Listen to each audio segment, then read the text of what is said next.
हरिः ओम्।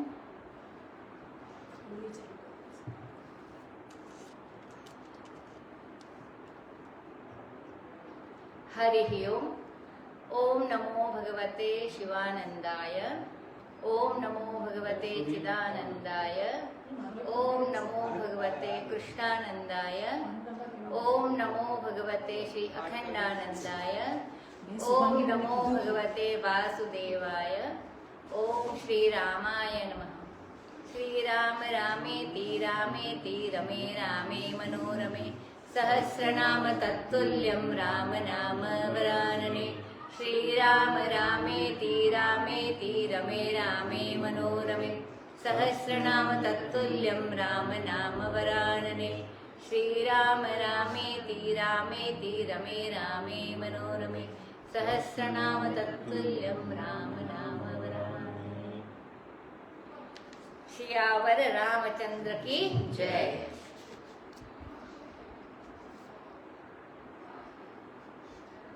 हमने देखा था कि बड़ी बड़ी नदियां पर जब पुल बना देते हैं राजा लोग, तब छोटी छोटी चींटी भी उसको पार कर जाती है। तो वो आगे देखते हैं। रामचरितमानस बालखंड श्री स्वामी अखंडानंद जी महाराज के प्रवचनों के आधार पर पुस्तक। अब इस प्रकार चींटी भी सागर पार जा सकती है। कब? कि जब पुल बन जाता है। राजा ने पुल बनवाया और चींटी ने पार कर लिया।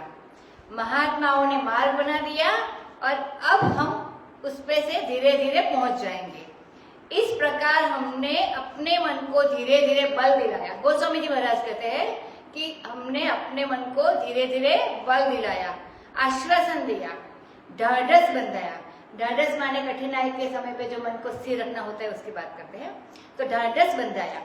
तो मैं रामचंद्र की सुंदर कथा जरूर करूंगा। अब इतना सारा करने के बाद उनको विश्वास है कि मैं करूंगा, क्योंकि व्यास आदि कवि पुंगवनाना। व्यास और आदि कवि माने वाल्मीकि ऋषि अथवा व्यास आदि कवि जो है वो, पुंगव माने ऋषभ श्रेष्ठ। तो व्यास आदि जितने कवि पुंगव है, जितने श्रेष्ठ कवि है, उन्होंने पहले बड़े आदर के साथ भगवान के यश का गुणगान किया है, व्याख्यान किया है।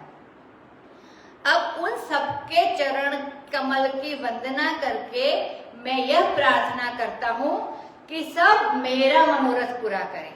और केवल पुराने कवियों की नहीं, कलयुग के भी इन सब कवियों को मैं प्रणाम करता हूँ जिन्होंने भगवान के गुणग्राम का वर्णन किया है। और केवल संस्कृत के कवियों का भी नहीं। संस्कृत में तो गोस्वामी तुलसीदास जी के समय में बड़ा भारी साहित्य रामचंद्र के संबंध में था। अध्यात्म रामायण को तो गोस्वामी जी ने जगह जगह से लिया है। वाल्मीकि रामायण तो उनका मूल आधार ही है। रामचरित महाभारत में बहुत है, भगवद आदि में भी उसका वर्णन है। रामचरित्र के संबंध में तो बड़े बड़े विचित्र नाटक गोस्वामी जी के समय में थे। हनुमान नाटक, अनर्घ राघव, प्रसन्न राघव, उन्मत्त राघव, आश्चर्य चूड़ामणि, ऐसे। उत्तर रामचरित तो 2000 वर्ष पहले से था। रघुवंश आदि भी थे। संस्कृत का साहित्य तो गोस्वामी जी के सामने बहुत अधिक था।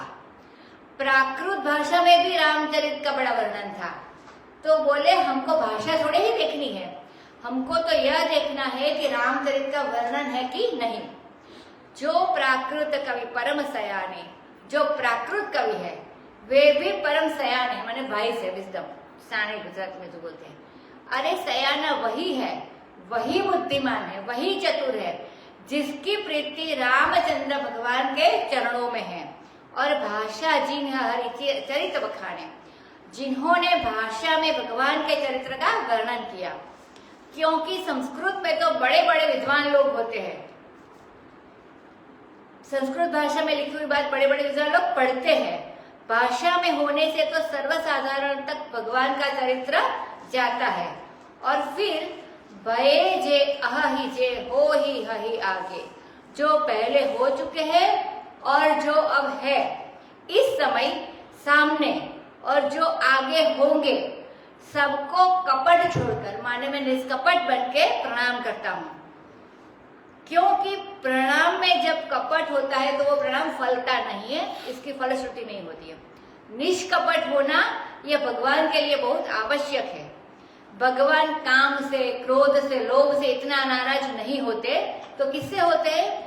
मोहि कपट छल छिद्र न भावा। भगवान को कपट, छल, छिद्र बिल्कुल नहीं भाता है। दोष जो जीव के अंतःकरण में होना कोई अस्वाभाविक नहीं है, विकार होना तो स्वाभाविक है। यदि विकार होने से ही भगवान नाराज हो तो सब पर हमेशा नाराज ही रहे, क्योंकि सब में विकार है। लेकिन बाबा कपटी आदमी उनको पसंद नहीं है भगवान को, तो कपट छोड़कर प्रणाम करना भगवान को। जब भी प्रणाम करो तो हो प्रसन्न देहु वरदानो, प्रसन्न होकर के हमको वरदान दो कि साधु समाज में हमारी यह जो वाणी है, रामचरित जो लिख रहे हैं, ग्राम्य बोली, इसका सम्मान हो। क्योंकि जिस प्रबंध का विद्वान लोग आदर नहीं करते हैं वह व्यर्थ परिश्रम है, और वैसा परिश्रम तो केवल बाल कवि कर रही, यह बचकाना परिश्रम है जो बच्चों लोग करते हैं, वैसा बच्चे लोग ऐसा परिश्रम करते हैं। कीर्ति भनीति भूति भली सोई, कीर्ति वही अच्छी है, बोलना वही अच्छा है, वैभव वही अच्छा है। सबसे बढ़िया क्या है? जैसे गंगा जी है, गंगा जी से सबका भला होता है। गंगा जल भरने वाले के लिए भी हितकारी है। गंगा जल की एक बूंद जल भरते समय मुंह में पड़ जाए तो उसका भी कल्याण हो जाता है। रोगी के लिए भी कल्याणकारी है गंगा जल, मलिन के लिए भी कल्याणकारी है, जो ताप तप्त है उसके लिए भी कल्याणकारी है, जो आनंद लेना चाहता है, पुण्य करना चाहता है, उसके लिए भी गंगा जल कल्याणकारी है। जैसे गंगा जी सबकी भलाई करती है, अगर पांव फिसल जाए और आदमी गंगा में मर जाए तो वे पांव फिसलने भी भला ही करती है। इसी प्रकार यह रामचंद्र की जो कीर्ति गंगा है वह कैसी है कि राम सुकीरति भनीति बदेशा। बाबा तुम बारंबार ये सफाई क्यों देते हो, बारंबार मिनती क्यों करते हो? मिनती माने विनती क्यों करते हो, क्यों अनुनय विनय करते हो? बोले कारण यह है कि रामचंद्र की जो कीर्ति है वो तो बहुत बढ़िया है, लेकिन यह जो मेरी बोली है यह प्राकृत है, यह बदेश है। बदेश यह है माने भद्दे सी है। वैसे संस्कृत में तो भद्र शब्द का अर्थ बड़ा बढ़िया होता है, कल्याणम, मंगलम, भद्रम। भद्र माने कल्याण और मंगल। संभव है तुलसीदास जी श्लेष में ही बोल रहे हो, श्लेष में निंदा के द्वारा वखान और वखान के द्वारा निंदा होती है। संभव है तुलसीदास जी श्लेष में ही बोल रहे हो कि हमारी वाणी तो बद्दी सी है और हमारी वाणी भद्र सी है। भद्र पुरुष जैसे बोलते हैं, काशी के आसपास के लोग जैसी वाणी बोलते हैं उसको भद्र भाषा बोलते हैं। विद्वानों की नगरी है काशी, और वहां बोली जाने वाली वाणी बदेसिया, तो यह भद्र सादृश्य है अथवा बद्दी सी है। असमंजस असमोहि अंदेशा, इसीलिए मेरे मन में कुछ अटपटा सा लगता है और मन में अंदेशा होता है। अंदेशा माने संदेह होता है, शंका होती है कि शायद यह ठीक हो या न हो। तो तुम्हारी कृपा सुलभ सो मोरे, आप लोगों की कृपा से महाराज वह भी मेरे लिए सुलभ है। कैसे सुलभ है कि देखो, सीना है वह टाट भी सिया जाए, सीना मानी सिलाई करना, टाट यानी वो टाट पतली गुजराती बोलते यानी मोटा कपड़ा, और रेशमी कपड़ा भी सिया जाता है। तो टाट और रेशमी वस्त्र दोनों पर जब बेल बूटा काढ़ो, कश्मीर में देखो पुराने पुराने कपड़े लेकर भी उनको ऊनी, फटे और बांधने वाले पर बलबूटा काटते हैं, उनकी बड़ी इज्जत होती है। लोग जाते हैं उसे देखकर बहुत मुग्ध हो जाते हैं और खरीद कर भी ले आते हैं। सियन सुहानी पटोले, चाहे टाट पर बेलबूटा काढ़ो या तो रेशमी कपड़े पर काढ़ो, बेलबूटों का आदर तो होता ही है। सरल कवित कीरति विमल, सज्जन पुरुष का यह स्वभाव होता है कि वह सरल होता है। कविता सरल होनी चाहिए, कंजूस नहीं होनी चाहिए। जो कविता अपना अर्थ देने में कृपणता करे, जल्दी उसका अर्थ न मालूम पड़े, तो वह कविता कंजूस होती है। तो कंजूस कविता की शोभा नहीं होती है। जिसके पढ़ते ही, देखते ही, सुनते ही बुद्धि में आ जाए। और कीर्ति विमल, उसमें बात क्या कही गई है कि विमल कीर्ति का वर्णन है। बुराई का वर्णन नहीं है, तो सज्जन लोग उसका आदर करते हैं। कविता सरल हो और उसमें भगवत कथा हो, विमल कीर्ति का वर्णन हो। देखो, असल में सौंदर्य तो वह है कि सहज बयर बिसराय रिपु, जो सुनी करहि बखान। दुश्मन भी सहज वैर को छोड़कर उसको सुनते ही बखान करने लगे कि आहा, कविता तो बहुत बढ़िया है। श्री राम रूप का वर्णन है। खरदूषण पहले बहुत नाराज था कि रामचंद्र को तो मार ही डालना, क्योंकि इन्होंने हमारी बहन के नाक और कान कटवा लिए हैं। जब आंख के सामने रामचंद्र जी आए तब उसका विचार ही बदल गया। बोला, बदलायक नहीं पुरुष अनूपा। अरे भाई, ये तो बड़ा सुंदर है, मारने लायक नहीं है, इसको पकड़कर अपने अजायब घर में रख देंगे, लोगों को दिखाएंगे कि देखो मनुष्य कितने सुंदर होते हैं, इसको मारो मत, अजायब घर में रखने लायक बनाकर रख दो। धरो उठाओ, दौड़ो और पकड़ कर ले आओ, मारना नहीं। तो इसकी हम नुमाइश करेंगे। नुमाइश माने प्रदर्शनी करेंगे, लोग देखने के लिए आवेंगे कि मनुष्य कितने सुंदर होते हैं। सो न होय बिनु विमलमति, सो बिना विमल बुद्धि के यश का वर्णन ठीक ठीक नहीं होता है। और मुझे बुद्धि का बल बहुत थोड़ा है, गोस्वामी जी महाराज कहते हैं।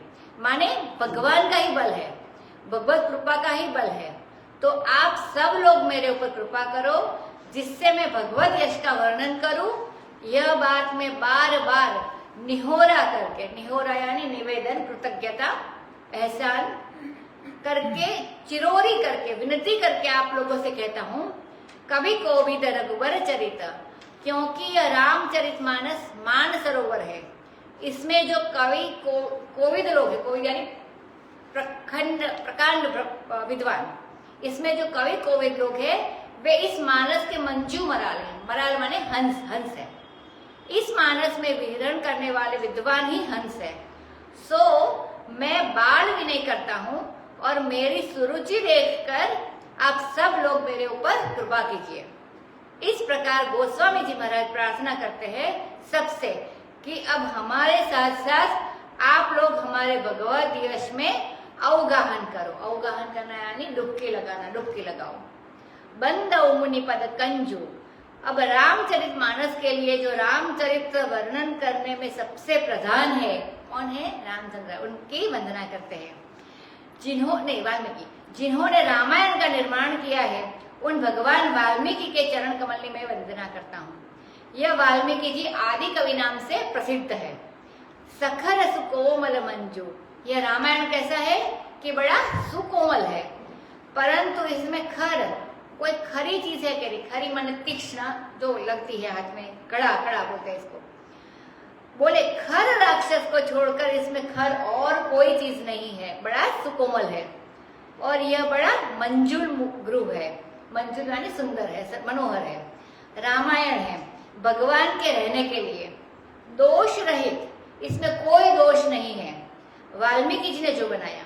और दूषण सहित, इसमें अगर दूषण है तो दूषण राक्षस ही है, बाकी कोई दूषण नहीं है। और इसका कोई दूषण नहीं है। तो खर दूषण पर यह एक पुराना श्लोक है। नमस्तस्मै कृताये न रम्य रामायणी कथा, सदूषणापि निर्दोषा सखरापि सुकोमला। जिन्होंने रम्य रामायण कथा बनाई उनको हम नमस्कार करते हैं। इसमें दूषण का वर्णन है, परंतु यह निर्दोष है। और इसमें खर है, परंतु फिर भी वह सुकोमल है। सखर सुकोमल मंजु दोष रहित दूषण सहित। कहते हैं कि दूषण सहित, दोष रहित, ऐसे इसका अर्थ करना। हमको बचपन में किसी ने बताया था, तो अर्थ कैसे करना कि दूषण सहित जो दोष है उससे रहित, ऐसा अन्वय करना। हमारे पिताजी रामायण बड़े प्रेम से पढ़ते पढ़ाते थे, अखंडानंद जी महाराज के पिताजी। बंद उचार्यु वेद, मैं चारों वेदों की वंदना करता हूँ।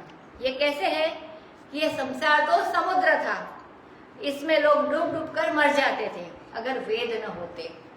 वेद जहाज की तरह इस भवसागर में प्रकट हो गए, जो इस भवसागर से पार कर देते हैं। वेद जो है वो मनुष्य को भवसागर से पार करते हैं। बोले भाई वेद में ऐसा क्या है कि वो भवसागर से पार करते हैं? तो जिन्हें रघुवर श्री रामचंद्र जी के यश का वर्णन करने में स्वप्न में भी खेद नहीं होता, माने बड़े उत्साह के साथ वेद और शास्त्र और पुराण निगम अगम सब भगवान के चरित्र का वर्णन करते हैं। यहाँ चारों वेद से वेद के जितने अंग उपांग है उनका वर्णन है। बंदौ विधि पद रेणु, हम ब्रह्मा जी के चरण धूलि की वंदना करते हैं जिन्होंने यह भवसागर बनाया। बोले बाबा भवसागर बनाया, इसमें तो सब लोग डूब जाते हैं, तो क्या बढ़िया काम किया।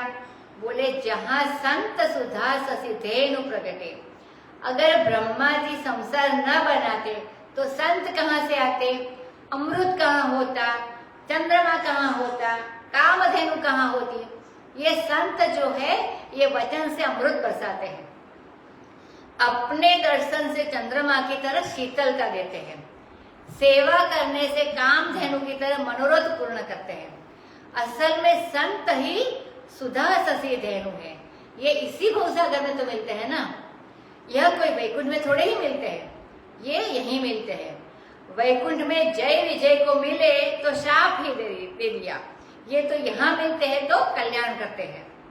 बोले यही बनाया कि नहीं, खल विष वारुणी, उन्होंने खल भी बनाया, विष भी बनाया, वारुणी भी बनाई, वारुणी माने मदिरा, वारुणी भी बनाई, सुरा भी बनाई, शराब भी बनाई। यह क्यों बनाई?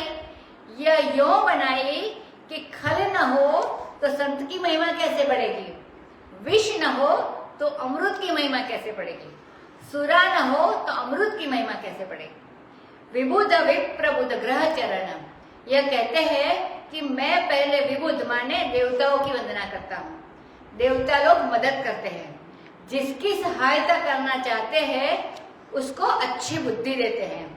देवता डंडा हाथ में लेकर किसी की पहरेदारी नहीं करते, उसके दिल में सूझ देते हैं, समझ देते हैं।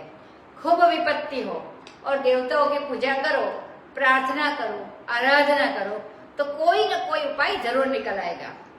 इस उपाय से हम इस विपत्ति को पार कर जाएंगे। तो बोले बाबा यह तो हमारी बुद्धि ने काम कर दिया, देवता ने क्या काम किया इसमें?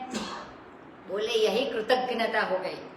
वह देवता प्रसन्न नहीं होता, वह आपको बुद्धि नहीं देता तो आपको बुद्धि नहीं मिलती, इसीलिए देवता की वंदना जरूरी है। विप्र, फिर ब्राह्मण की वंदना की कि ये ब्राह्मण आशीर्वाद देते हैं, ब्राह्मण का आशीर्वाद बहुत फलता है।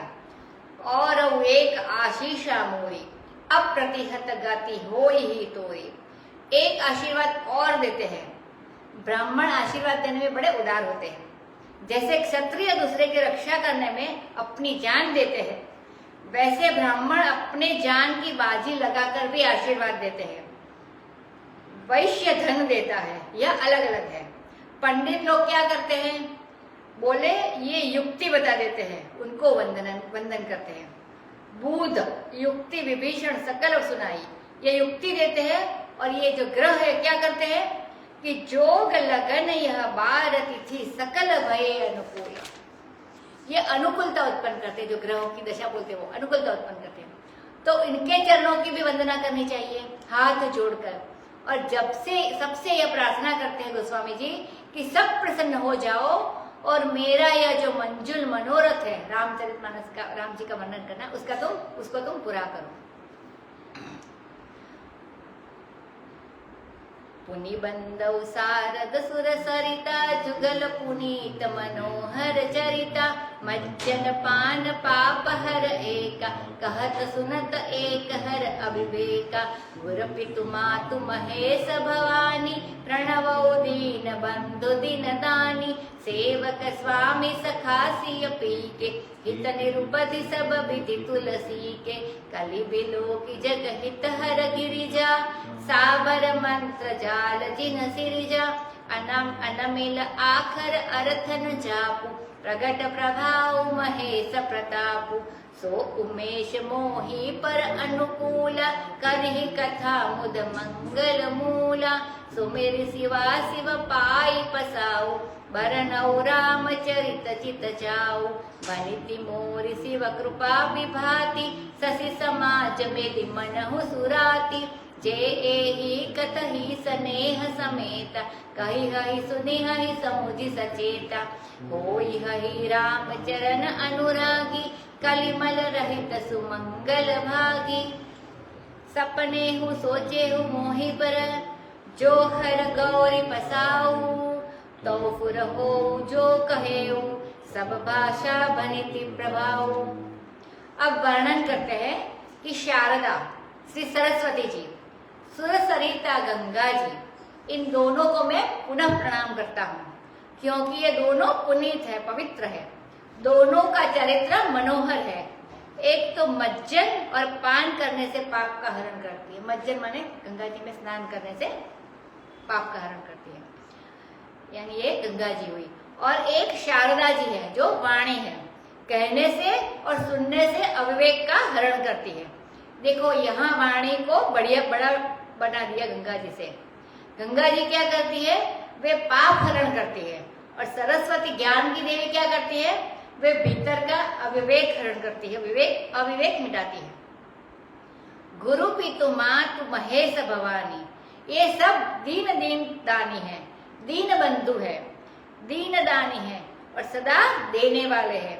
इनको हम नमस्कार करते हैं। ये शंकर जी और पार्वती जी कौन है? यही हमारे गुरु है, यही पिता है, यही माता है और दीन बंधु है। दीन दीन देने वाले हैं, दीन दीन दानी और दीन बंधु। और ये कैसे है कि सेवक स्वामी सखा सिय पाके, ये हनुमान जी के रूप में भगवान रामचंद्र की सेवा करते हैं, रामेश्वर के रूप में पुजवाते हैं और ये उनके सखा है महाराज। ये तुलसीदास के बिना कपट के निरुपधि सब प्रकार से हित करने वाले हैं, माने हमारे ऊपर बड़े दयालु है। शंकर भगवान का वर्णन किया कि हनुमान जी के रूप में राम का सेवा करते हैं, रामेश्वर के रूप में उनसे पुजवाते हैं राम से और उनका सखा है। कहते हैं कि जब रामेश्वर जी की स्थापना हुई तो पंडितों में शास्त्रार्थ हुआ। पहले कोई अच्छा काम करते थे तो पंडित लोग शास्त्रार्थ करते थे और उसमें जो विजय होता था उसका सम्मान होता था। तो रामेश्वर की प्राण प्रतिष्ठा के समय शास्त्रार्थ हुआ कि रामेश्वर शब्द का अर्थ क्या है। तो रामचंद्र ने कहा, महाराज आप लोग इसमें क्या शास्त्रार्थ करते हो? रामस्य ईश्वर रामेश्वर, जो राम का मालिक सो रामेश्वर, ये हमारे मालिक है। तो शंकर जी महाराज बोल उठे, लिंग बोल उठा, ना ना यह अर्थ नहीं है, राम एव ईश्वर रामेश्वर, राम ईश्वरो यस्य, राम है स्वामी जिसके, वो बहुव्रीहि समास हो गया। रामेश्वर पद में कौन समास? रामचंद्र ने कहा कि रामस्य ईश्वर रामेश्वर, तो तत्पुरुष समास, रामस्य ईश्वर। शंकर जी ने कहा कि नहीं नहीं बहुव्रीहि समास, राम ईश्वरो यस्य। अब तो महाराज फिर शास्त्र शुरू हुआ। तो ब्रह्मा जी ने कहा नहीं, रामश्च असि ईश्वर, यही राम यही ईश्वर, जो राम है वही ईश्वर, जो ईश्वर है सो ही राम, जो शंकर सो राम, जो राम सो शंकर। ये दोनों एक ही है। रामेश्वर शब्द का अर्थ यही है। ये सब भगवान है, सेवक भी है, स्वामी भी है, सखा भी है। शंकर होना माने सब कुछ होना। जैसे विष्णु भगवान है, वे हाथ में शंख चक्र गदा पद्म रखते हैं, चक्रधारी है, चक्रपाणी है विष्णु भगवान। और शंकर जी क्या है कि उनके हाथ में कर में शम है, शम का कल्याण अपने हाथ में लिए रखते हैं, बस कल्याण लुटाते फिरते हैं, इसीलिए उसका नाम शंकर, शंकरोति शंकर। कलि बिलो की जगह हित हर गिरिजा। शंकर पार्वती ने देखा कि कलियुग आ गया, तब उन्होंने जगत के कल्याण के लिए साबर मंत्र की सृष्टि की। सिरिजा माने सृष्टि की। कैसा मंत्र बनाया कि अनमिल आखर, बेमेल तो अक्षर है, अर्थ न जापो, कोई अर्थ उसका नहीं होता और जप भी नहीं करना पड़ता। लेकिन शंकर जी का ऐसा प्रताप कि उसका प्रभाव प्रत्यक्ष देखने में आता है। दोहाई गौरा पार्वती शंकर महादेव की। जहां बोल दिया वहीं काम बन जाता है। गोस्वामी जी ने रामायण में अपनी विनय, अपनी दीनता तो बहुत दिखाई। अब यह बनाने की शक्ति कहाँ से आई, सामर्थ्य कहाँ से आया, सो भी तो बताना चाहिए ना।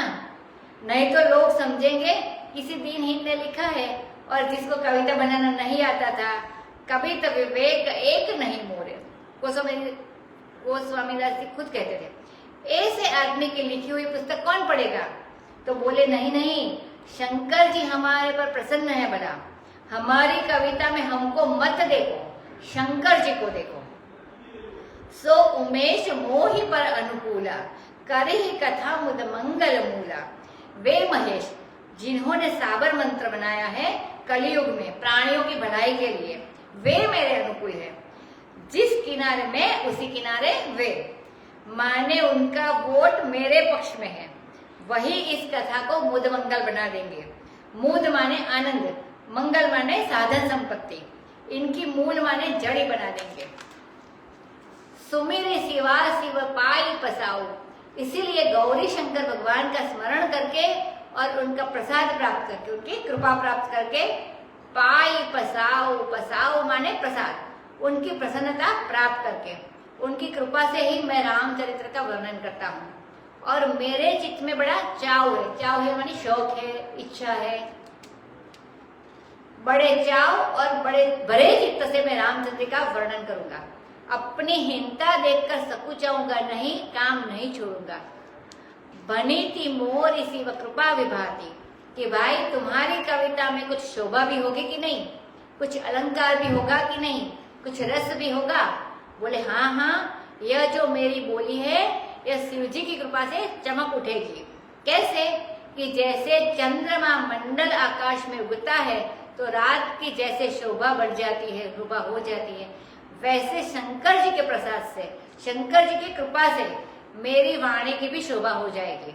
और शंकर जी महाराज हमारी वाणी को मंत्र करा देंगे, मंत्र बना देंगे। अब आशीर्वाद बोलते हैं। देखो कहाँ तो कह रहे थे कि हमको कुछ आता नहीं है, अब बोलते हैं जे यही कथा ही स्नेह सुमेता, जो कोई इस कथा को स्नेह से कहेगा और स्नेह से सुनेगा। कहने और सुनने में एक बात और चाहिए, क्या? समझ चाहिए और सावधानी चाहिए, सचेता। माने वह कहीं गुण में दोष न निकालने लगे, अच्छी बात को बुरी न समझने लगे। सुनते समय भी सचेत रहे और कहते समय भी सचेत रहे और समझते समय भी सचेत रहे, सावधान रहे, उल्टे रास्ते पर न चले, सीधे रास्ते पर चले। होगा क्या कि वे रामचरण के अनुरागी हो जाएंगे, उनके हृदय में जो कलिमल है, पाप है, वह बह जाएगा और वे सुमंगल के भागीदार, हकदार हो जाएंगे। सपने हु सोच हु मोहि पर, मंत्र बना दिया। यह रामचरितमानस जो है यह मंत्र है।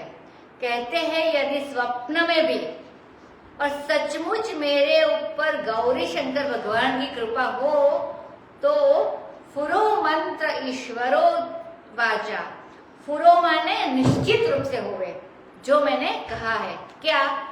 कि इस भाषा वनीति में, इस भाषा की बोली में वही प्रभाव होवे जो मंत्र में होता है।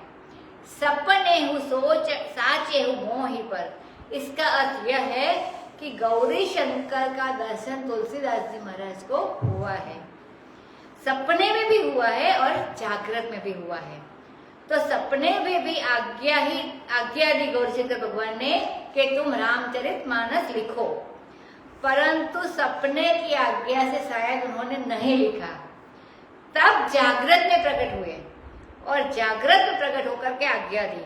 तो दोनों बात कहते हैं, यदि सपने हो, स्वप्न में भी, और साचे हो, सचमुच जागृत में भी मेरे ऊपर शंकर जी की कृपा है, वे प्रसन्न है, तो मेरी बोली में वह प्रभाव आ जाए जो प्रभाव मंत्र में होता है और मैं कहूँ वह बिल्कुल ठीक हो जाए।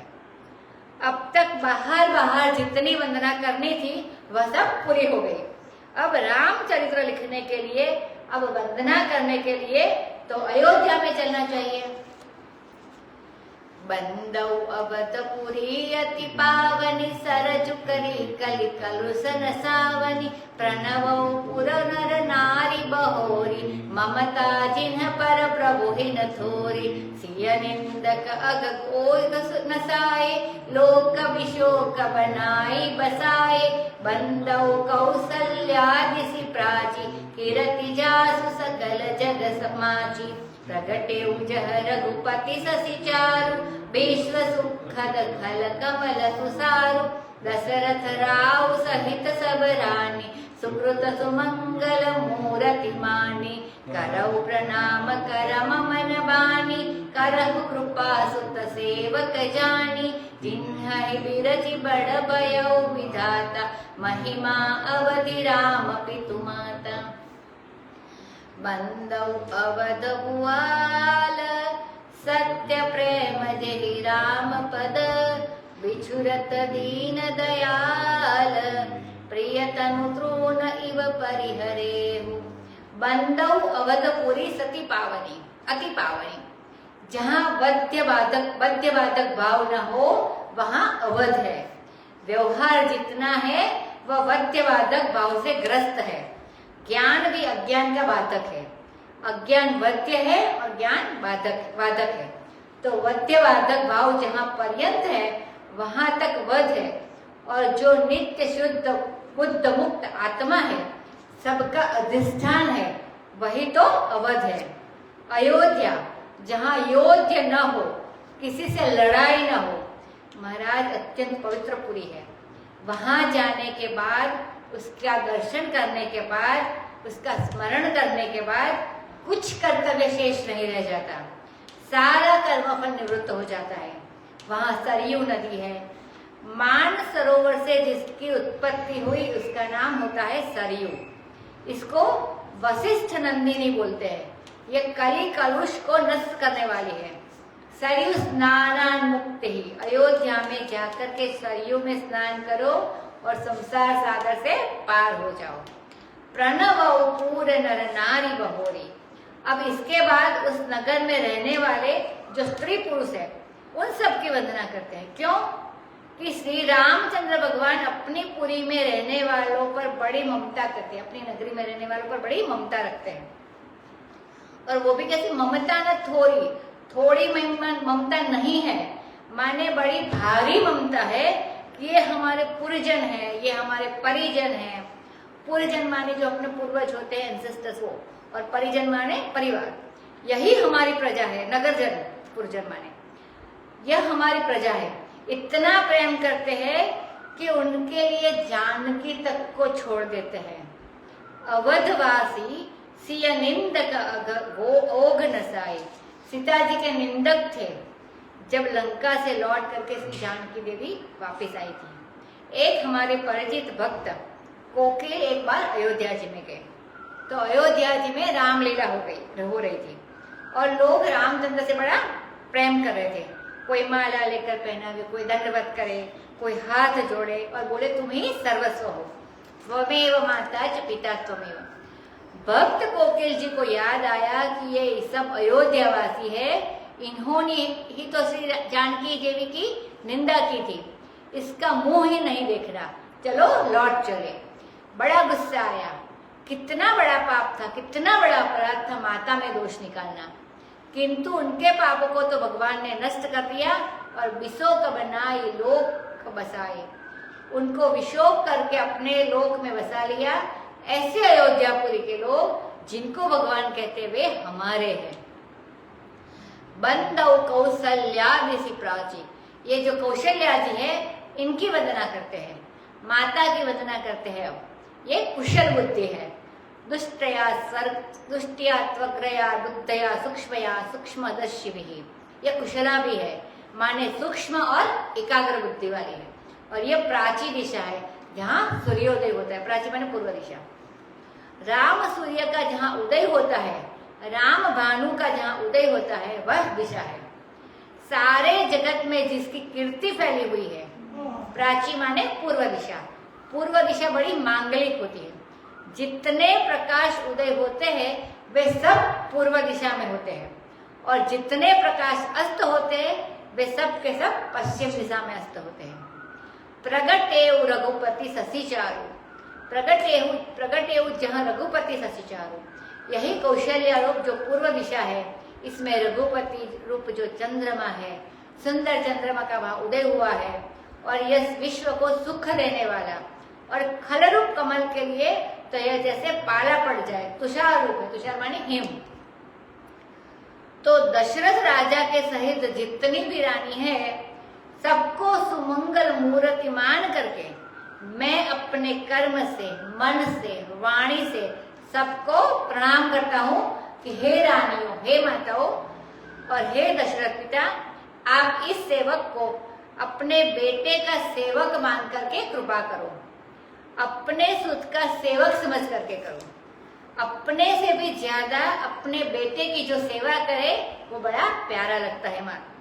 तो अपने बेटे रामचंद्र का सेवक समझकर हमारे ऊपर कृपा करो। गोस्वामी जी महाराज कहते हैं, जिन हाई बीरज बड़ भय विधाता, राम के जो माता पिता है वे महिमा की अवधि है, इनसे बढ़कर महिमा और किसी की नहीं है। अवधि माने अपार है इनकी महिमा। और इनकी रचना करके तो ब्रह्मा जी भी बड़े हो गए। देखो, दशरथ कौशल्या के पुत्र तो राम है, और दशरथ जी किसके पुत्र हैं? बोले ब्रह्मा जी के पुत्र हैं। सीधे ब्रह्मा जी के साथ संबंध है। ब्रह्मा जी ने कहा कि रामचंद्र हमारे पुत्र है, यह कहने में तो हमको बड़ा संकोच होता है, लेकिन हमसे लेकर दशरथ तक बीच में जितने हुए उसको काटो, सीधे हमारे बेटे तो दशरथ ही है। ब्रह्मा जी मन के देवता है और दशरथ मन स्वरूप है, और मन में जब राम आते हैं तब जीवन में राम प्रकट होते हैं। तो महाराज दशरथ का निर्माण करके विधाता भी भाग्यशाली हो गए। राम जी तो ब्रह्मा जी के बनाए नहीं हैं, आप प्रकट विधि भये विधि न बनाए। गांव की स्त्रियां बोलती है कि सीता, राम, लक्ष्मण तो मालूम होता है आप प्रकट हुए हैं, ये ब्रह्मा के बनाए हुए नहीं है। लेकिन राम के जो माता पिता है, सुनहु महीपति मुकुट मणि तुम समधन्य न को, राम लखन जाके तनय विश्व विभूषण दो। दशरथ से धन्य और कोई नहीं है। तो बंदौ अवध भुआल, यह अवध के जो भोपाल है श्री दशरथ महाराज, उनको हम नमस्कार करते हैं, उनकी वंदना करते हैं। क्यों? कि राम के चरण में उनका सत्य प्रेम है। रामचंद्र के वो सच्चे प्रेमी थे। बिछुरत दीन दयाल, क्योंकि जब रामचंद्र का वियोग आया तब प्रिय तनु तृण इव परिहरे हो, तब अपने प्यारे शरीर को उन्होंने तृण की तरह माने तिनके की तरह छोड़ दिया। बोले भाई, जब इनका सत्य प्रेम था तो कैकेयी की बातों में क्यों आ गए? क्या होता है अपना धर्म? लक्ष्मण जी तो कहते हैं कि धर्म वर्म कुछ नहीं है, धर्म कर्म कुछ नहीं है, सत्य असत्य कुछ नहीं है। कहा केवल भगवान के चरणों में प्रेम करना चाहिए। कैकेयी ने रामचंद्र की सौगंध बार बार जब दिलवा दी, उसके बाद कोई बात कही तो वह सौगंध अगर दशरथ जी छोड़ देते, तोड़ देते, तो राम जी का ही अनिष्ट होता ना। इसीलिए सत्य प्रेम जही राम पद, तो राम का बाल भी बांका न हो, हम भले ही मर जाए। रामचंद्र को वन में भेजकर दशरथ ने कोई राज्य तो किया नहीं है, कोई भोग तो किया नहीं है, कोई सुख पाया नहीं। प्रेम का जो सच्चा लक्षण है वह उनके जीवन में प्रकट हुआ, अपना शरीर उन्होंने छोड़ दिया। प्रणव परिजन सहित विदेहु, जाहि राम पद गूढ़ सनेहु, जोग भोग मह राखेउ गोई, राम बिलोकत प्रगटेउ सोई।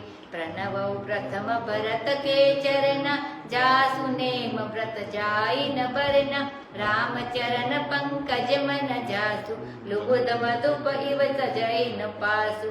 बंदौ लक्ष्मण पद जल जाता, शीतल सुभग भगत सुखदाता। रघुपति कीरति विमल पताका, दंड समान भयउ जस जाका।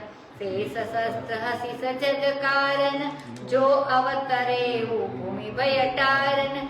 सदा सुसानुकूल रहे मुँह पर, कृपा सिंधु सौमित्र गुणाकर, रिपुसूदन पद कमल नमामि, सूर सुशील भरत अनुगामी, महावीर बिन बहु हनुमान, राम जासु जस आप बखाना, प्रवन उपवन कुमार, खलबन पावक ज्ञान धन, जासु हृदय आगार, बसहि राम सर चापद। उसमें पहले जो आते थे वो दोहे आते थे, अब ये सोरठा है इसलिए उसका थोड़ा राग अलग है। प्रणव परिजन सहित विदेहु, मैं विदेह श्री जनक जी को प्रणाम करता हूँ, साथ ही उनके कुटुंबी जनों को भी। उन्होंने अपने प्रेम को जो राम जी में था और अत्यंत प्रगाढ़ था, योग और भोग में छिपा रखा था, रामचंद्र को देखते ही वो प्रेम प्रकट कर लिया। इनहि विलोकत अति अनुरागा, बंदौ प्रथम भरत के चरना। अब भाइयों की जो वंदना आई तो पहले भरत के चरण की वंदना। भरत का नाम सबसे पहले, क्यों कि वे धर्म रूप है, उनके नेम व्रत का वर्णन नहीं किया जा सकता।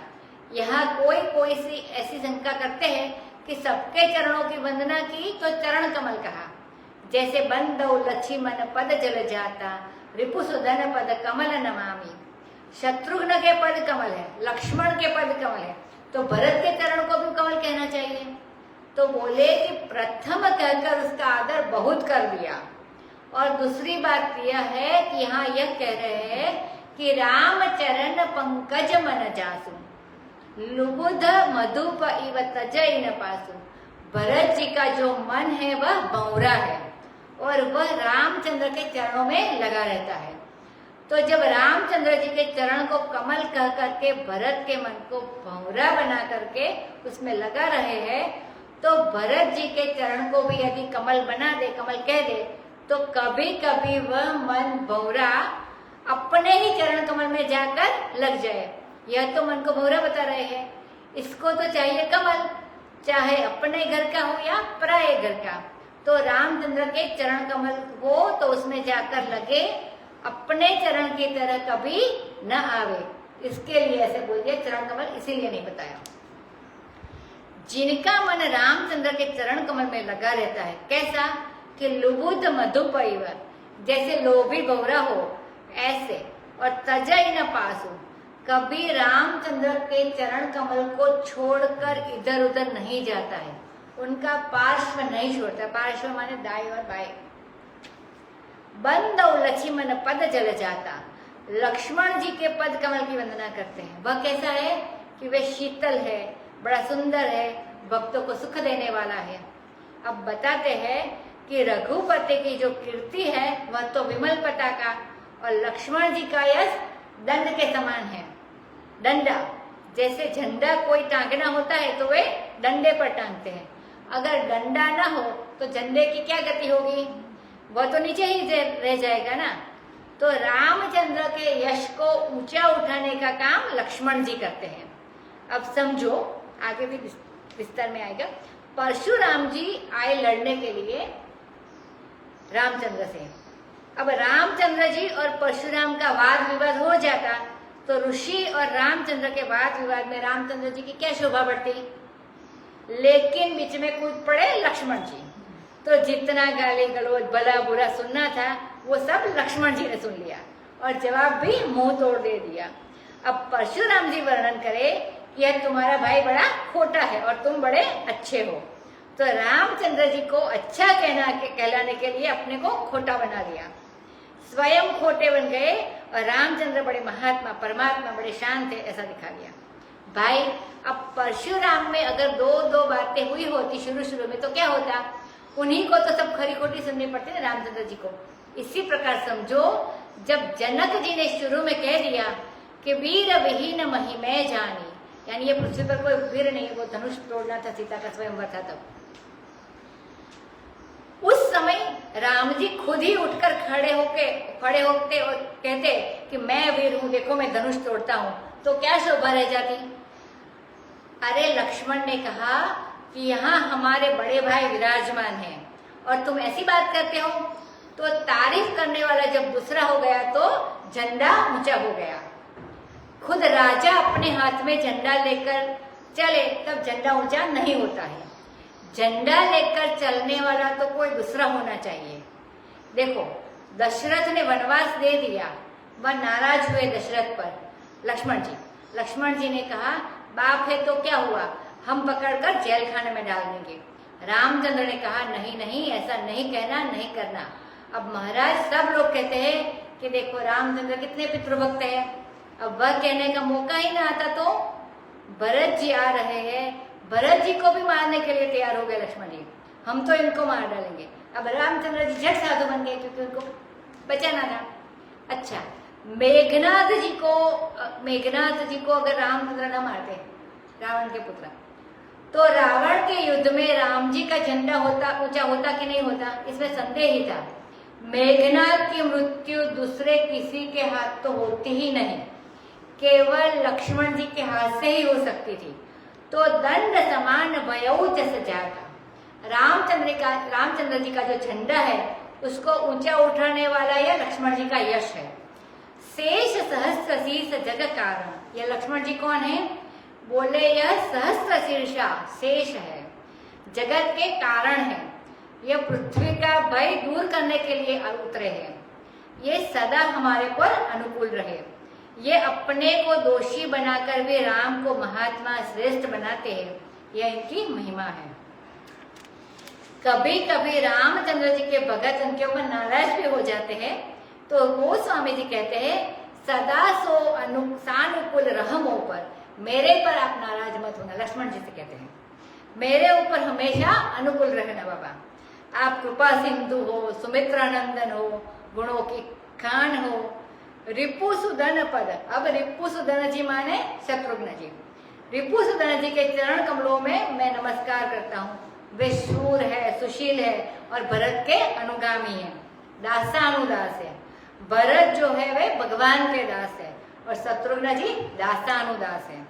और रामचंद्र जी की जो स्त्री है सीता जी, उनका तो खूब वर्णन करते हैं गोस्वामी जी, लेकिन भरत, लक्ष्मण और शत्रुघ्न की स्त्री का वर्णन नहीं करते हैं। इसका कारण क्या है कि यदि लक्ष्मण जी रामचंद्र की सेवा करते समय अपनी स्त्री के प्रेम में व्याकुल रहे, राग हो वे अपनी पत्नी से और सेवा करे रामचंद्र की, तो वह सेवा कलंकित हो जाती है। इसलिए भक्ति की प्रधानता देकर रामचंद्र के प्रति लक्ष्मण जी की जो प्रीति है, भक्ति है, उसमें अपनी स्त्री तक ही याद नहीं है। वे अपने स्वामी की सेवा में लगे हुए हैं। कितनी उच्च कोटि की भक्ति है, ऐसा वर्णन पहले के महात्मा लोग करते हैं। और अब के लोग करते हैं कि जब रामचंद्र सो जाते थे और अकेले लक्ष्मण पहरा देते थे तो अपनी स्त्री को याद किया करते थे। तो भक्ति का जो उच्च आदर थे वो पाठ बताया है। पहले के लोग ऐसा बोलते थे, अभी के लोग ऐसा बोलते हैं। वह उर्मिला की याद करने में नहीं है, बल्कि उर्मिला को भूलकर भगवान श्री रामचंद्र की सेवा में और स्मरण में है। समय बदलता है, फिर आज भी वैसे वैसे प्रकट होते हैं। पहले का जो आदर्श है वह बड़ा विचित्र है, बड़ा उच्च कोटि का है। महावीर बिनवौ हनुमाना। अब महावीर हनुमान जी की मैं विनय करता हूँ, वंदना करता हूँ, क्योंकि स्वयं रामचंद्र जी हनुमान जी की प्रशंसा अपने मुंह से करते हैं। सुनु कपितो ही समान उपकारी। अपने को हनुमान जी का ऋणी बताते हैं। भगवान रामचंद्र, वाल्मीकि रामायण में एक प्रसंग आया है कि भगवान रामचंद्र ने हनुमान जी से कहा कि हे हनुमान जी, तुमने जो मेरे पर उपकार किया है उस उपकार का बदला मैं कभी चुकाऊंगा नहीं, चुका सकता ही नहीं और चुकाऊंगा भी नहीं। तुम्हारा जो किया उपकार है वह हमारे अंदर पचे जाए, कभी तुम्हारे जीवन में हमारा बदला चुकाने की जरूरत ही ना आवे। जब हम संकट में पड़े थे तब तुमने हमारा उपकार किया, अब तुम संकट में पड़ो तो हम तुम्हारा उपकार करें, तो तुम कभी संकट में ही ना पड़ो कि हम तुम्हारा उपकार का बदला चुकावे। मय्ये वजीर्णतां यात यत्त्वयोपकृतं कपे नरा प्रत्युपकाराणाम् आपदायति पात्रताम्। वाल्मीकि रामायण में ये प्रसंग आता है। प्रणव पवन कुमार, ये वायु के पुत्र है। वायु का पुत्र कौन होता है? ये उपनिषद में लिखा है। वायु और अग्नि ही, वायु का बेटा आग होता है, ये अग्नि रूप है। खल बन पावक, ये खलों के जंगल के लिए अग्नि है, माने बुरे लोगों के लिए अग्नि समान है। पवन कुमार कह दिया इसलिए पावक की सार्थकता हो गई। खल बन पावक ज्ञान धन, बोले बस जलाना ही जलाना जानते हैं। कहाँ तक जला सकते हैं हनुमान जी? केवल लंका ही जला सकते हैं। आग है तो लंका जलाने का काम तो करते ही है। बोले कहाँ तक जला सकते हैं? बोले ये अज्ञान तक जला सकते हैं, इसलिए ये ज्ञान धन है। जासु हृदय आगार बसहि राम सर चापधर, भगवान का ध्यान करना कैसे करना? भागवत में आया है। सूर्य का ध्यान करना, फिर सूर्य के भीतर चंद्रमा का ध्यान करना, फिर चंद्रमा के भीतर अग्नि का ध्यान करना, और वन्नी मध्य स्मरेद रूपम ममे तत् ध्यान मंगलम, अग्नि के बीच में मेरा ध्यान करना। ये हनुमान जी क्या है? अग्नि रूप है। मतलब उसका यह है कि पहले तो आंख से देखना यह सूर्य हुआ, फिर मन को एकाग्र करना यह चंद्रमा हुआ, फिर वाणी से राम राम करना यह क्या हुआ? यह वन्नी हुआ, आग हुआ। यह जो वाक है इसका अधिष्ठाता देवता अग्नि है, मन का अधिष्ठाता देवता चंद्रमा है, और आंख का अधिष्ठाता देवता सूर्य है। आंख के भीतर मन है, और मन से भी भीतर यह शब्द रूप, वाक रूप, अग्नि रूप लाल लाल हनुमान जी हैं। और इनके भीतर रामचंद्र जी का ध्यान करना। वह कैसे रहते हैं राम? कि बस ही राम सर चाप धर, वे धनुष बाण लेकर बिल्कुल तैयार रहते हैं कि अपने भक्त पर कोई विपद आपद न आने पावे। कपिपति रीछ निशाचर राजा, अंगदादि जे कीस समाजा, बंदौ सबके चरण सुहाए, अधम शरीर राम जिन पाए, रघुपति चरण उपासक जेते, खग मृग सुर नर असुर समेत, बंदौ पद सरोज सब केरे, जे बिनु काम राम के चेरे, सुख सनकादि भगत मुनि नारद, जे मुनि बर विज्ञान विसारद, प्रणवौ सबहि धरनि धरि सीसा, करहु कृपा जन जानि मुनीसा, जनक सुता जग जननी जानकी, अतिशय प्रिय करुणा निधान की, ताके जुग पद कमल मनाऊ, जासु कृपा निर्मल मति पावो, पुनि मन वचन कर्म रघुनायक, चरण कमल बंदौ सब लायक, राजीव नयन धरे धनुषायक, भगत विपति भंजन सुखदायक। गिरा अरस जल बिचि सम, कहियत भिन्न न भिन्न, बंदौ सीता राम पद जिन्हई, परम प्रिय खिन्न। अब नाम लेते हैं कपिपति सुग्रीव, रिंच जामवंत आदि का, निशाचर विभीषण आदि, और अंगद आदि जो बंदर है, सबके चरण सुहाए। अब इनमें से किसी का चरण सुहावना नहीं था। विभीषण जी तो निशाचर थे, जामवान भालू थे, सुग्रीव वानर थे, क्या सुहावने चरण होंगे? असल में सुहावने चरण वही होते हैं जो राम के काम के लिए चले। तो ये सब लोग चलते हैं राम काम करने के लिए, इसलिए उनके चरण सुहावने हैं। और देखो इनका शरीर अधम है, अच्छी योनि में पैदा नहीं हुए हैं। प्रात ले जो नाम हमारा, ते ही दिन ताहि न मिले आहारा, असमय असमर सखा सुनु मोहु पर रघुवीर, किन्हीं कृपा सुमेरी गुण भरे बिलोचन नीर। अधम पर कृपा करने से कृपा करने वाले की इज्जत बढ़ती है, घटती नहीं है। अधम शरीर तो छोटा है, परंतु राम जी न पाए, इन्हें राम मिले। तो राम जब मिले तो इनके शरीर की अधमता कहाँ रही? सुंदरता हो गई। उनका पाँव असुंदर कहाँ रहा? सुंदर हो गया। जितने भी रघुपति के चरण के उपासक हैं, चाहे चिड़िया हो, पशु हो, मनुष्य हो, देवता हो, असुर हो, सबके चरण कमल की मैं वंदना करता हूँ। जो बिना मतलब के, जे बिनु काम राम के चेरे, अपना तो कोई प्रयोजन है ही नहीं, भोजन भी नहीं लेते हैं, ऐसी सेना रामचंद्र ने बनाई। कोई बंदर जाकर नहीं कहता था कि महाराज हमको राशन चाहिए, नहीं तो इतनी बड़ी सेना के लिए वन में खुद ही फल मूल खाकर रहते थे। इतनी बड़ी सेना को सोने राशन कहाँ से देते? लेकिन ऐसी सेना इकट्ठी की, ये बानर उनसे खाने को न मांगे, सोने के लिए बिस्तर न मांगे, रोटी न मांगे, उनसे कुछ चाहिए नहीं। बिनो काम राम के चेहरे, बिना किसी कामना के ये राम के चेहरे हैं। जितने बड़े बड़े सूक सनकादि महात्मा हैं, भक्त है, नारद आदि मुनि हैं, जो विज्ञान विशारद है, सबके लिए पृथ्वी पर सिर रख के मैं वंदना करता हूँ। अपना जन जानकर ये जो मुनीष है वे हमारे पर कृपा करे। गोस्वामी जी महाराज कहते हैं। अब इसके बाद श्री सीता रामचंद्र की वंदना का प्रारंभ करते हैं। सबकी वंदना करते करते अंत में अपने इष्ट पर पहुंचे। पहले आपको सुनाया था कि जो वंदना बड़े से शुरू करेगा बाद में वो छोटे को करेगा, फिर उसको कहाँ बैठना पड़ेगा? छोटे के पास जाकर बैठना पड़ेगा। और जो सब छोटे छोटे की वंदना करते करते अंत में बड़े के पास पहुंचेंगे तो अंत में बड़े के पास बैठेगा। तो अब ये सीताराम के पास पहुंचे।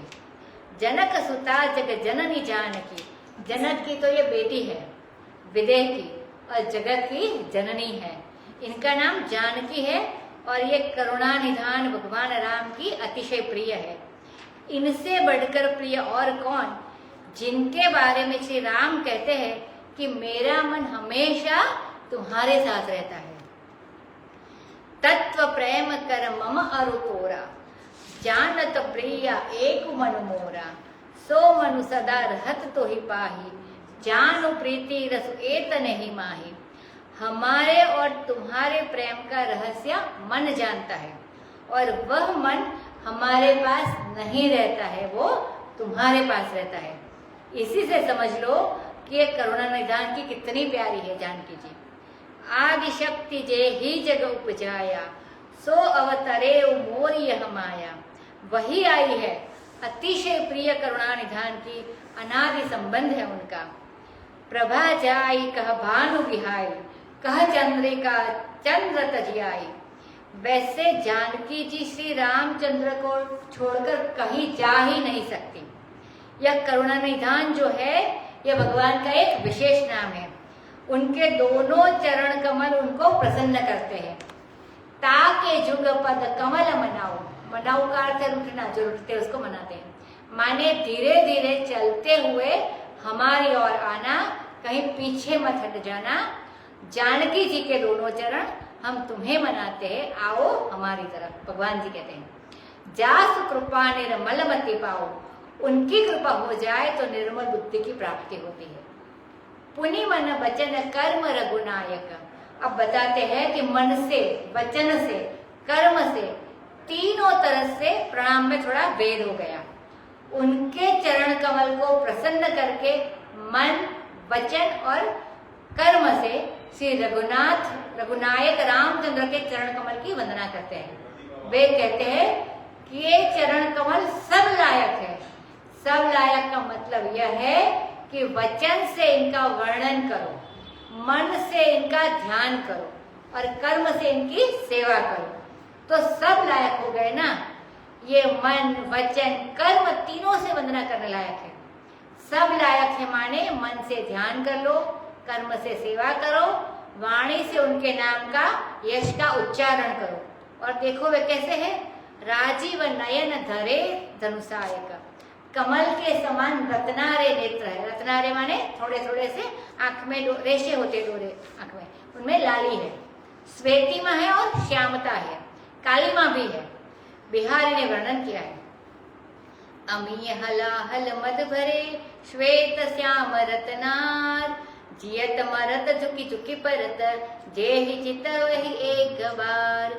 जिसको एक बार देख ले मरा हुआ भी जिंदा हो जाए। हाथ में धनुष बाण है। कोई कोई तो कहते हैं कि धनुष बाण इसलिए है कि सीधे टेढ़े दुई को हरि हाथ निभा। धनुष टेढ़ा है और बाण सीधा है। भगवान दोनों को अपने हाथ में रखते हैं। माने कोई सीधा आदमी हो तो उसको भी निभा ले, और जो कोई टेढ़ा आदमी हो तो उसको भी निभा ले।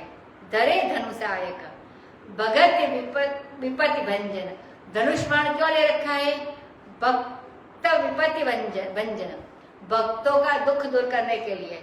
इसमें एक बात और है कि बहुत लोगों के पास तो बम गोला होता है ना, ये मारते हैं। किसी के पास तोप होती है, किसी के पास बंदूक होती है, तो ये सब अस्त्र शस्त्र है, लोगों के पास रहते हैं।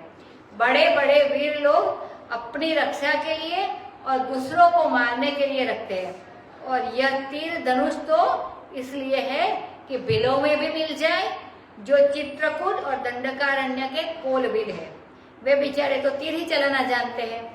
इसलिए भगवान धनुष बाण ही धारण करते हैं, अपने भक्तों की विपत्ति दूर करने के लिए और सुख देने के लिए। यह तो सीताराम दोनों की अलग अलग वंदना की। अब एक में दोनों की वंदना करते हैं। गिरा अरथ जल बीच सम, यह पानी है और तरंग है, ये दोनों अलग अलग है, नहीं एक है। जिसको तरंग कहते हैं वह पानी ही होता है। कहिए तो भिन्न, वर्णन तो दोनों का अलग अलग होता है, लेकिन वस्तुतः भिन्न नहीं है, चीज तो एक ही है। कोई कहे कि तरंग अलग है तो उससे कहो कि अच्छा हमारा पानी लौटा दो, अब तुम तरंग बताओ। तो बिना पानी के तरंग क्या होगा और बिना तरंग के पानी क्या होगा? तो पानी और तरंग दोनों एक ही है, नाम दो है और वे वस्तुतः अभिन्न है। इसी प्रकार गिरा अर्थ शब्द बोलते हैं और अर्थ बोलते हैं। वाणी और अर्थ ये पानी और तरंग की तरह बिल्कुल एक है। कालिदास ने रघुवंश में मंगलाचरण किया है। वागर्था इव संपृक्तौ वागर्था प्रतिपत्तये जगतः पितरौ वंदे पार्वती परमेश्वरौ। जैसे शब्द और अर्थ बिल्कुल एक में मिले रहते हैं। वैयाकरण लोग तो कहते हैं कि शब्द से अर्थ पैदा होता है, और कई लोग कहते हैं कि अर्थ से शब्द पैदा होता है। अर्थ देखकर इसके लिए संकेत बनाते हैं। जैसे अंग्रेजी का जो बाबू लोग हैं वे कहते हैं कि दुनिया में एक चीज देखी तो उसका नाम रख लिया, अर्थ को देखकर शब्द पैदा हुआ। वैयाकरण लोग कहते हैं कि पहले हृदय में स्पंदन होता है, हलचल होती है, उससे फिर अर्थ का पता चलता है। तो शब्द पहले अर्थ बाद में। लेकिन वेदांतियों का सिद्धांत है कि शब्द और अर्थ दोनों दो नहीं है, बिल्कुल एक है। शब्द और अर्थ बिल्कुल अभिन्न है। तो जैसे जल तरंग एक है, शब्द और अर्थ एक है, वैसे सीताराम के जो चरण है, पद है, वे अभिन्न है। जो सीता है सो राम है, जो राम है सो सीता है। सीताराम दोनों अलग अलग नहीं है। एक दूसरी बात है कि रुचि में भी भेद नहीं है। देखो स्वरूप में भी भेद नहीं है। गिरा और अर्थ के समान स्वभाव में भेद नहीं है। जल और तरंग के समान नाम मात्र से भिन्न है, वस्तुतः अभिन्न है। लेकिन रुचि भी दोनों की एक ही है। एक ही चीज दोनों को पसंद करते हैं, दोनों पसंद करते हैं। वह पसंद की क्या है कि जिन्हा ही परम प्रिय खिन्न, जब देखते हैं कि यह दुखी आदमी है तो दोनों का हृदय करुणा से बरस पड़ता है। दोनों दीन दयालु है, दीन पर दुखी पर दोनों प्रेम करते हैं। हरि ओम। सीताराम कहो राधे श्याम।